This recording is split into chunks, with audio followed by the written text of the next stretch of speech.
Bonjour tout le monde.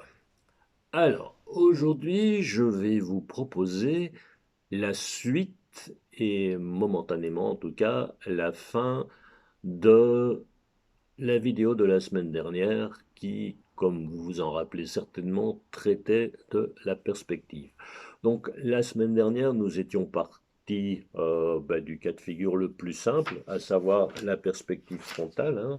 Donc, c'est la perspective avec un seul point de fuite et toutes les lignes qui convergent. Donc on était parti de cet exemple basique, hein, donc avec l'horizon, toutes les lignes qui convergent vers l'horizon. Et dans ce cas-ci, donc dans la perspective frontale, toutes les horizontales qui restent horizontales et les verticales verticales. Donc ça, c'était la semaine dernière. Et donc, à partir de là, je vous avais montré d'autres exemples. Hop, vite fait, donc vous vous rappelez bien de ça. Toujours pareil, point de fuite ici, les fuyantes et les horizontales. Et nous étions même partis, nous avions fait, ou plutôt, enfin moi j'avais fait en tout cas, ce petit dessin, donc ici de cette vue intérieure, donc ici en l'occurrence une cuisine, le point de fuite que j'avais pris au milieu, les lignes qui fuient vers le point de fuite, et les horizontales qui sont horizontales, et les verticales qui restent verticales. J'insiste quand même sur la signification de la ligne d'horizon parce que manifestement ça n'a pas été bien compris par tout le monde. Donc cette ligne d'horizon, en réalité, c'est la ligne qui correspond aux yeux. Donc aux yeux de la personne qui regarde la scène ici. Donc ici, il y a une personne dans cette cuisine. Donc je vous avais montré cette photo, hein, vous vous rappelez peut-être, avec un personnage ici, vous voyez, paf, la ligne vient à hauteur de ses yeux parce que la personne qui a pris la photo avait sa tête et ses yeux donc qui arrivaient là, qui étaient plus à l'avant-plan. Donc ça c'est très important de bien toujours savoir à quoi correspond cette ligne d'horizon. Donc maintenant, donc ce dont je vous ai parlé la semaine dernière, à savoir la perspective frontale, bien, ça suppose qu'on se trouve là, que la personne qui regarde la scène se trouve là et voit tout de face. Donc pour ça, donc, qu'on l'appelle perspective frontale. Maintenant, évidemment, c'est pas forcément toujours aussi simple que ça, parce que si on regarde la même scène, mais plus en oblique, eh bien, les horizontales ne vont malheureusement pas rester horizontales, elles vont fuir vers un autre point de fuite, mais un autre point de fuite, et ça c'est très important, qui se situera sur la même ligne d'horizon. Donc on va être un peu concret parce que sinon ça ressemble un peu à du charabia. Donc voilà, ici, ça c'est on est toujours dans la perspective frontale, donc voilà ce petit cube qui est tracé ici. Ici, vous avez la ligne d'horizon. Il y a un point de fuite qui est ici et les lignes fuient vers ce point de fuite. Maintenant, ce même cube, je vais le tracer dans une perspective oblique. Vous allez voir, c'est pas fondamentalement différent. La seule chose, c'est que les horizontales ne seront plus horizontales. Alors là, j'ai déjà fait le petit schéma. Alors, qu'est-ce qu'on constate ici? Ben, il y a deux points de fuite. Alors, pour plus de facilité, j'ai pris, je les ai mis ici aux deux extrémités de la feuille. Donc la ligne rouge ici étant toujours la ligne d'horizon. Alors, pour plus de facilité, disais-je, j'ai pris mes deux points de fuite dans le cadre de ma feuille, ce qui n'est pas forcément toujours le cas. Vous allez voir si vous regardez peut-être sur des photos, que vous refaites l'exercice en traçant les lignes sur la photo, vous allez voir que peut-être ces points de fuite se trouvent assez loin. Donc ici, quand on a les deux points de fuite assez rapprochés, ça donne des perspectives un petit peu forcées, bien que ça soit correct, mais parfois le point de fuite se trouve beaucoup plus loin. À ce moment-là, quand vous tracez votre point de fuite et qu'il n'est pas sur votre feuille, le mieux alors c'est que vous mettiez un petit bout de scotch euh, pour fixer votre feuille sur la table et puis vous regardez où est votre point de fuite. Donc si vous ne pouvez pas dessiner sur la table, ne dites pas que je vous ai dit de dessiner sur la table, vous collez une sorte de petite rallonge hein, en papier pour trouver le point de fuite. Donc voilà, ici je l'ai tracé. Et vous allez voir, maintenant, on va essayer, à partir de ce simple cube, de construire quelque chose d'un rien plus élaboré, à savoir, on va transformer ce cube en une petite maison. Donc on va lui mettre un toit. Comme ça, vous aurez une petite maison dans la prairie ou je ne sais pas, où vous voulez. Alors, pour déterminer la pente du toit, on va devoir chercher le milieu de cette ligne, mais comme le carré est en perspective, on ne peut pas mesurer le milieu de là à là. Donc qu'est-ce qu'on va faire? On va tracer les deux diagonales de ce carré et on va monter une verticale. Voilà, je le fais tout de suite pour que ça soit plus clair. Hop. Ça va aller très vite, vous allez voir. Voilà, je trace les deux diagonales et comme ça j'ai le centre et je monte une verticale qui passe par le centre. Vous voyez, ici, là on a le centre du carré, j'ai monté une verticale, et bien maintenant la pente du toit, eh bien elle va aller rejoindre cette verticale suivant la hauteur qu'on voudra bien lui donner. Donc ici, on va pas faire un truc trop haut. Voilà, et là je trace un triangle qui sera tout à fait dans une perspective correcte.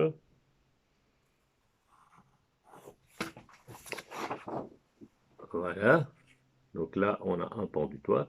Maintenant il n'y a plus qu'à faire l'autre. Alors ici, pour plus de facilité, je vais la faire plus ou moins parallèle à celle-ci, mais en réalité, pour ne pas que après vous ayez dire que je vous ai raconté n'importe quoi, en réalité elles ne sont pas parallèles, il y a encore un point de fuite qui se perd assez haut, mais ici en l'occurrence on ne va pas s'en occuper.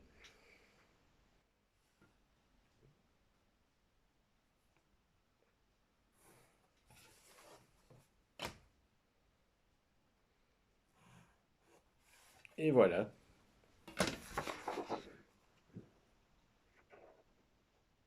Donc simplement avec cette simple perspective, déjà là on a quand même quelque chose d'un peu plus figuratif.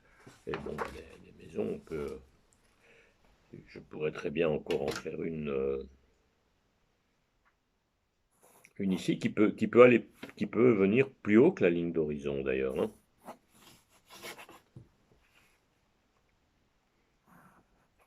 Ça c'est peut-être pas mal d'ailleurs de le faire aller plus haut que la ligne d'horizon.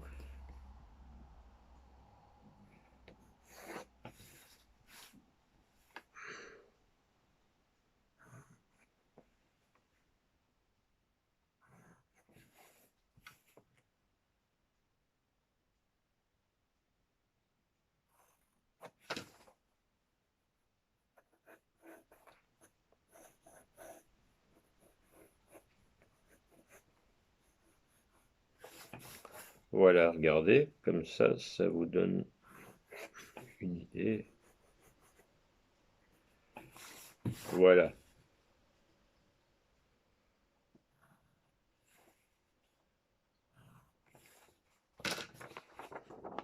Donc on a notre petite maison, j'en ai construit une deuxième derrière, donc qui elle, elle dépasse un peu la ligne d'horizon, donc au plus elles seront loin, au plus elles seront petites. Mais ici j'ai pris la même perspective, donc un point de fuite là, de ce côté-là, et un de ce côté-là. Voilà, donc ça c'est vraiment pour la base. Alors sur cette base aussi simple, là j'ai fait un autre dessin quand même déjà un peu plus élaboré, mais qui est exactement le même principe, je vous le montre. Donc vous voyez ici la maison, oui, il y a deux points de fuite. Là, je l'ai fait il y en a un là et un là, et toutes les lignes ici vont vers là, donc y compris celle de la barrière, et toutes celles-ci vont aller par là. Ici, pour que ça soit un peu plus lisible, encore j'ai même mis une petite ombre d'un côté, mais à ce moment-là, les ombres, ça c'est encore autre chose, parce que les ombres obéissent à des lois de perspective aussi, mais je ne vais pas trop vous embrouiller avec ça. Donc vous voyez ici, dans un paysage, on voit bien l'horizon, c'est la ligne des yeux. Donc si vous vous mettez à plat ventre par terre, vous aurez la ligne d'horizon qui sera vraiment ici, et à ce moment-là, toutes les lignes descendront très fort, et si vous montez, bah, elle sera très haute. Voilà. Donc ça, c'est vraiment le cas le plus simple de perspective oblique. Et maintenant, voilà, il y a, donc là, je vous ai parlé de la perspective frontale, la perspective oblique. Il y a encore d'autres cas. Je vais juste vous en dire un mot pour que vous sachiez quand même que ça existe. Donc jusqu'à présent, on a parlé de... Ah bah ici, voilà, je vous montre encore ce petit schéma. Tiens, je l'avais oublié. Voilà, comme ça vous comprenez bien. Enfin, j'espère que vous comprendrez bien. Donc, vous voyez ce petit dessin qui est fait. Ça, c'est une perspective frontale, donc perspective avec un point de fuite central ici. Et maintenant, je vais vous montrer le même lieu, mais vu de manière différente, c'est-à-dire avec deux points de fuite. Comme ça, vous voyez la différence. Donc, ça veut dire que c'est le même endroit, sauf que ici, on est en face, et dans le deuxième schéma, on est beaucoup plus sur le côté, ce qui donne cette vue-là. Comme ça, on voit la différence en réalité, mais c'est le même lieu, c'est simplement que c'est vu différemment. Donc je disais que j'allais juste quand même vous toucher un mot d'encore un autre type. Donc euh, oui, c'est ça. Comme je vous disais, je vous ai dit la semaine dernière et dans le début de cette vidéo que les verticales restaient toujours verticales, ce qui n'est malheureusement pas tout à fait exact. Il y a deux cas où les verticales ne sont pas verticales.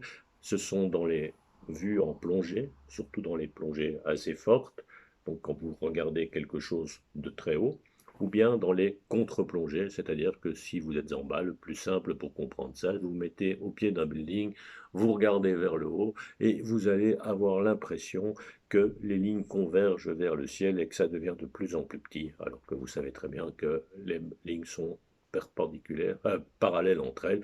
Et la même chose, si vous montez sur le toit du building, bon, c'est une image, hein, vous ne devez pas monter sur le toit du building, mais, et que vous regardez vers le bas, vous allez avoir l'impression que les lignes vont se rejoindre en bas. Donc à ce moment-là, ici j'ai pris le cas d'une perspective donc à 3 points de fuite, barre d'AF. Donc vous voyez, on voit quand même pas mal. Donc ici j'ai pris, encore une fois, pour faire facile, je les ai pris dans la feuille. Donc je les ai pris ici vraiment sur le coin. Sur chaque coin, j'ai pris un point de fuite et j'en ai pris un ici en bas. Donc les verticales, en fait, elles vont fuir vers le bas. Et les horizontales, ça reste la même chose. Et donc au plus on ira vers le bas, au plus les images seront serrées. Donc ici, j'ai fait un cas très simplifié, mais vous allez voir que rien qu'avec cette règle très simplifiée, on peut déjà faire pas mal de choses. Et puis, hop, au dos de la feuille, je vous ai fait l'inverse. Donc, le cas dont je vous ai parlé, vous êtes au pied du building et vous regardez, et vous allez vraiment avoir l'impression que ça se perd dans le ciel. Voilà. Donc ça, c'est la contre-plongée et la plongée. Voilà. Et pour en terminer quand même avec cette perspective, juste encore un mot, parce qu'à présent on a parlé de lignes droites, je vous ai montré des carrés, des rectangles, mais si vous voulez mettre un cercle en perspective, c'est un petit peu différent et en même temps c'est la même chose. Donc le cercle, je suppose que vous savez, si vous ne savez pas, je vous le dis, un cercle s'inscrit toujours dans un carré. Ça c'est comme ça. Donc le centre du cercle correspond au centre du carré. Donc, vous voyez, on trace les deux diagonales du carré, on trace les deux médianes, et le cercle, il va passer par les 4 points, donc l'intersection des médianes avec les côtés. Sachant ça, et comme on a vu comment on mettait un carré en perspective, c'est pareil, donc on trace. Voilà, je l'ai tracé déjà, d'ailleurs, le carré en perspective, il est là, avec un point de fuite ici.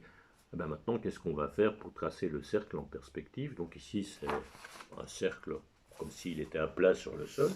Eh bien, on va tracer les deux diagonales du carré et puis les deux médianes. Voilà, les deux diagonales, c'est assez facile.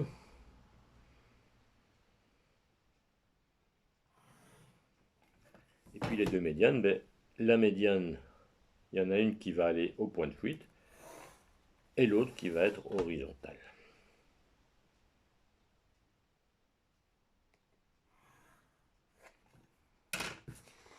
Voilà, vous voyez, ça c'est mon carré en perspective, là c'est mon carré normal. Ben, comme dans le carré qui est vu comme ça droit, ben, vous voyez bien que le cercle passe par ces 4 points-là, eh ben, en perspective, ça va être la même chose. Sauf qu'évidemment, comme on a l'effet de perspective, la partie avant va paraître beaucoup plus grande, mais ce sera exactement la même chose.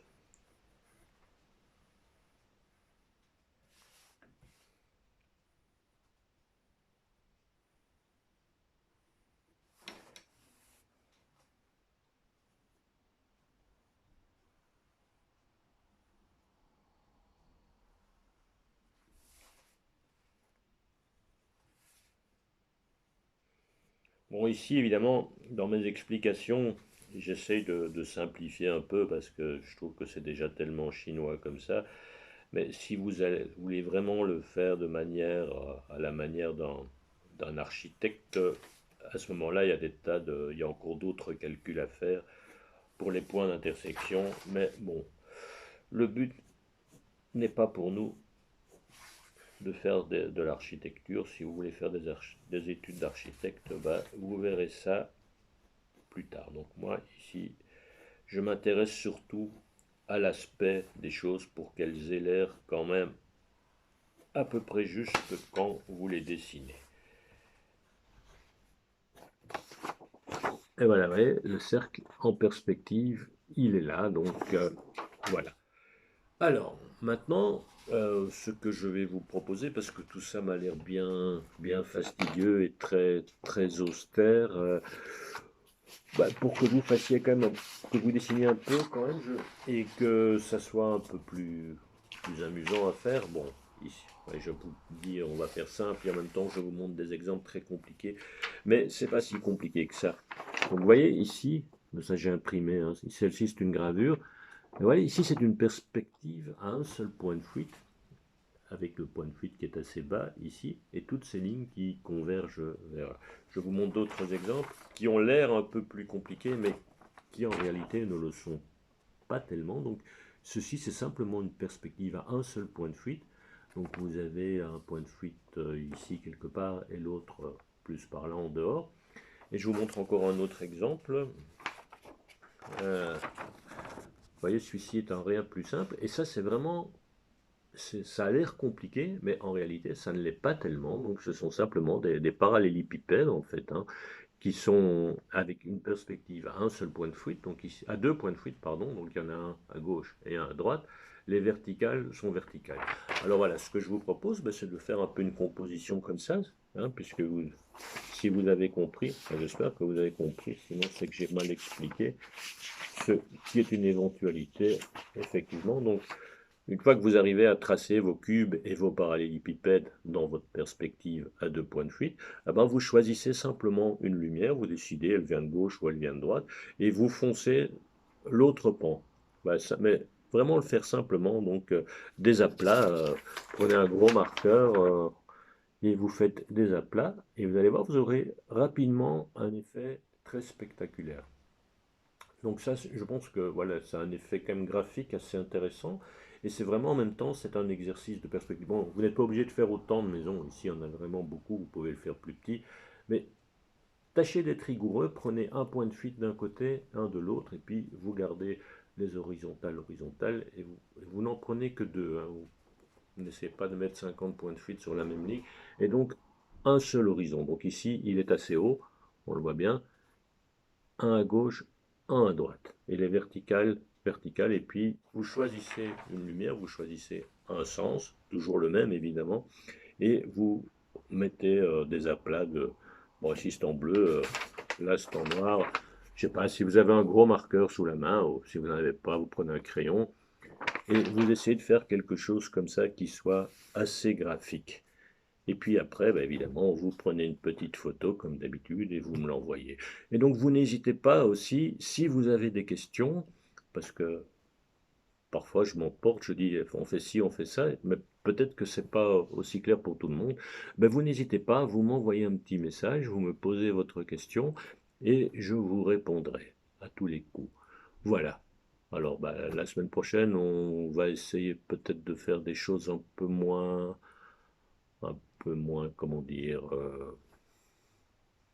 strictes comme ça, hein, parce que là, ces derniers temps, anatomie, perspective, on y reviendra certainement un jour, parce que on est très loin d'avoir fait le tour de la question, mais après, je vais essayer quand même de trouver quelque chose d'un peu plus ludique à faire.